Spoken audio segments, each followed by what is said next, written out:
দর্শিতে শ্রী বৃন্দাবন, আর দর্শিতে শ্রী বৃন্দাবন। বলে আমি বৃন্দাবনে যাব, বলে আমি বৃন্দাবনে যাব, বলে আমি বৃন্দাবনে যাব, বলে আমি বৃন্দাবনে যাব। আমি সেথায় কৃষ্ণে দর্শিব, আমি বৃন্দাবনে যাব, আমি সেথা কৃষ্ণের দর্শিব, আমি ব্রজের ধুলা গায়ে মাখিব, আমি সেথা কৃষ্ণ দর্শিব, আমি বৃন্দাবনে যাব। শ্রীমান মহাপ্রভু আমার ভক্ত গোবিন্দকে সঙ্গে নিয়ে বৃন্দাবনে যাবার আগে এসে উপস্থিত হলেন অগ্রদ্বীপের ঘাটে। যখন অগ্রদ্বীপের ঘাটে এলেন, অগণিত ভক্তগণ সবাই মিলে মহাপ্রভুর সেবার আয়োজন করলেন। প্রভু গো, আমাদের কাছে তেমন তো কিছু নেই, যা ছিল তাই নিয়ে এসেছি। গোবিন্দ, দেখো দেখো, সকলে ভক্তগণ আমার সেবার আয়োজন করলো, সেবা যে আমাকে নিতেই হয়। বেশ প্রভু, তুমি সেবা নাও, আর আমি ওই বৃক্ষের তলায় বসে রইলাম। মহাপ্রভু আমার ভক্তদের কাছ থেকে সেবা নিয়ে আস্তে আস্তে এলেন ভক্ত গোবিন্দ ঘোষের কাছে। গোবিন্দ, গোবিন্দ, প্রভু দেখো দেখো, সেবা যে আমার হয়ে গেছে। সেবার পর আমাকে যে মুখশুদ্ধি দিতে হবে। মুখশুদ্ধি? ও প্রভু, মুখশুদ্ধি কি? আমি তো জানি না। মুখশুদ্ধি কি তুমি জানো না? শোনো শোনো, মুখশুদ্ধি হলো হরিতকি। এই মুহূর্তে ওই গ্রাম থেকে আমার জন্য একটি হরিতকি মাধু করে করে নিয়ে এসো। তরা করি গোবিন্দ গ্রামেতে চলিলাম, আর তরা করি গোবিন্দ গ্রামেতে চলিলাম, তরা করি গোবিন্দ গ্রামেতে চলিলাম, তরা করি গোবিন্দ গ্রামেতে চলিলাম। প্রভুর তরে মুখ শুদ্ধি মাধু করি করিলাম, আর প্রভুর তরে মুখ শুদ্ধি মাধু করি করিলাম। প্রভুর তরে মুখ শুদ্ধি মাধু করি করিলাম, আর প্রভুর তরে মুখ শুদ্ধি মাধু করি করিলাম। ভক্ত গোবিন্দ ঘোষ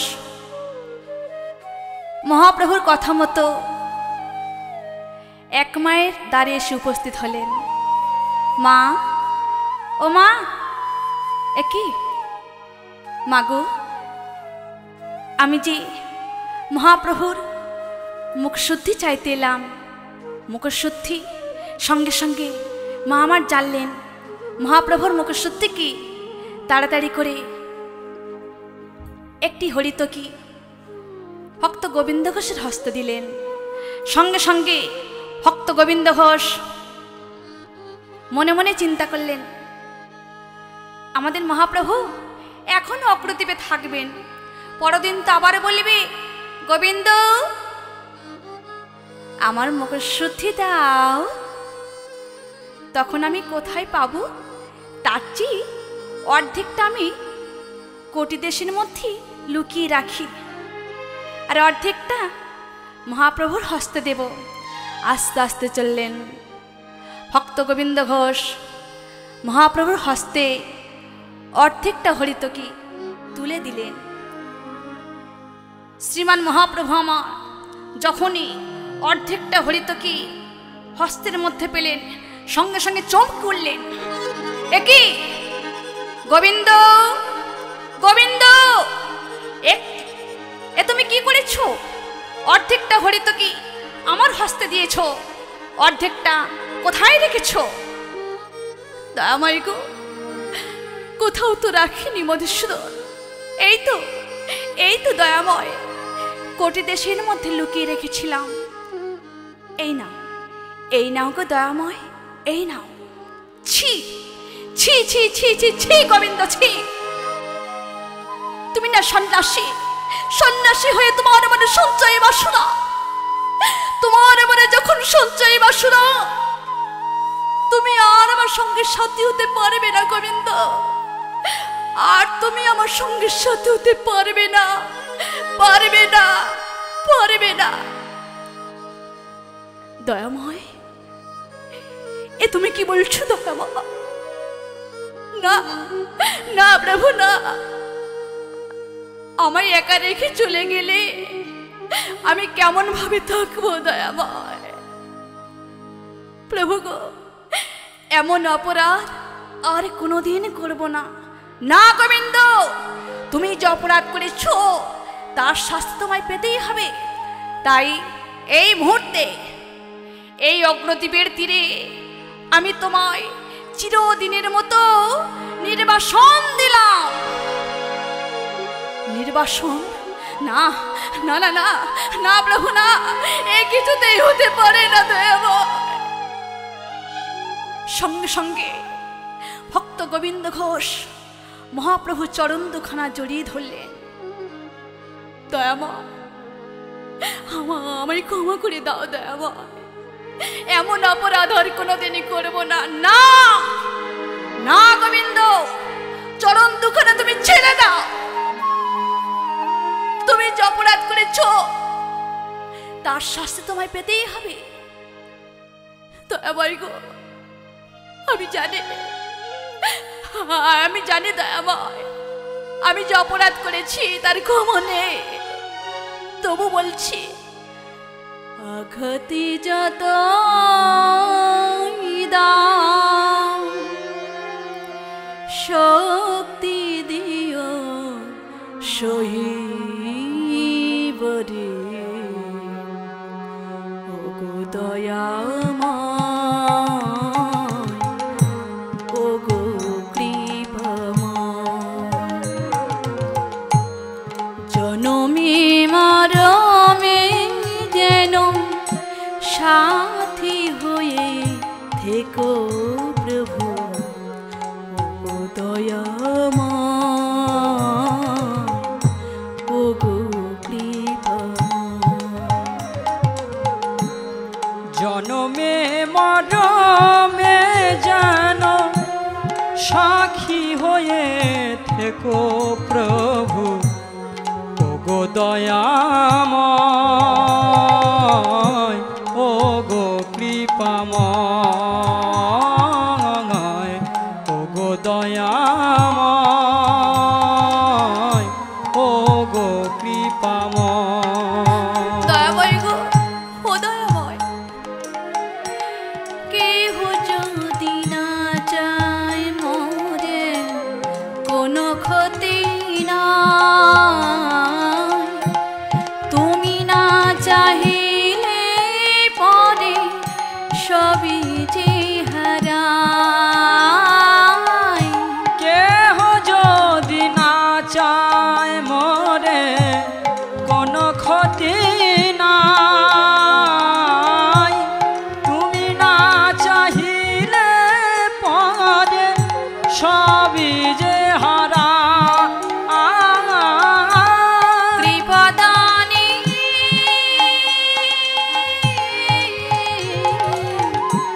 কৃপাদানির প্রভু চরণে তোমার, ওগো দয়াময় প্রভু, ওগো কৃপাময়। জনমে মরমে যেন সাক্ষী হয়ে থেকো প্রভু, ওগো দয়াময়, ওগো কৃপাময়, ওগো দয়াময়,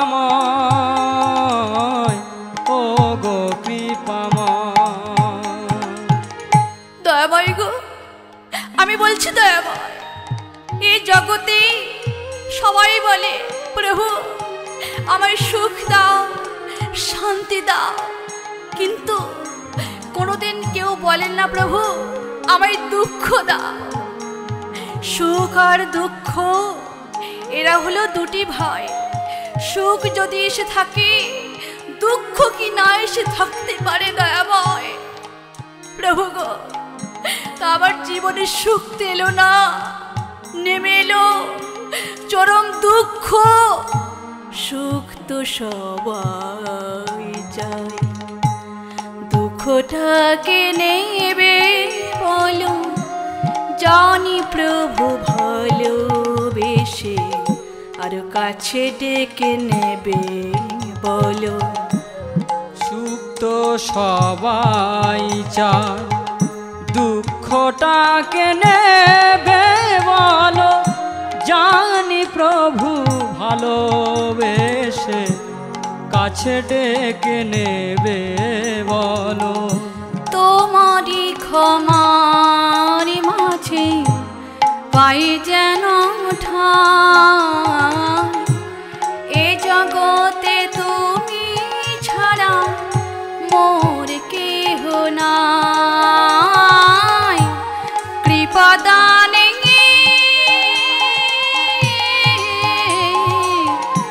কৃপা দানের প্রভু চরণে তোমার, ওগো দয়াময় প্রভু, ওগো কৃপাময়। জনমে মরমে যেন সাক্ষী হয়ে থেকো প্রভু, ওগো দয়াময়, ওগো কৃপাময়, ওগো দয়াময়, ওগো কৃপাময়।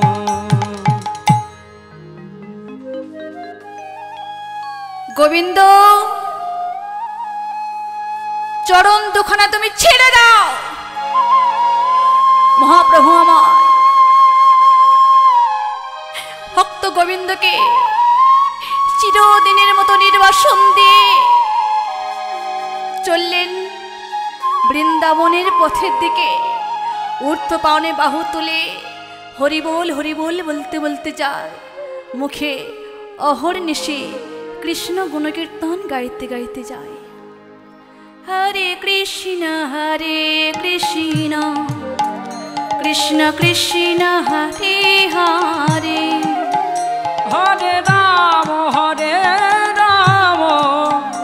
রাম রাম হরে হরে, হরে কৃষ্ণ কৃষ্ণ কৃষ্ণ হরে হরে, হরে রাম রাম রাম হরে হরে, হরে কৃষ্ণ কৃষ্ণ কৃষ্ণ হরে হরে, হরে রাম রাম রাম হরে হরে, হরে কৃষ্ণ কৃষ্ণ কৃষ্ণ হরে হরে, হরে রাম রাম রাম হরে হরে, কৃষ্ণ কৃষ্ণ কৃষ্ণ হরে হরে, হরে রাম রাম রাম রাম হরে হরে। কৃষ্ণ গুণকীর্তন বলতে বলতে মহাপ্রভু আমার বৃন্দাবনের পথের দিকে চলে যান। এদিকে ভক্ত গোবিন্দ ঘোষ মনে মনে চিন্তা করলেন, দয়াময় আমি বলছি প্রভু, আমি যদি একদিনের জন্য ভক্ত হয়ে থাকি, এই ভক্তের কাছে 15 দিনের মধ্যে ফিরে আসতে হবে হবে হবে।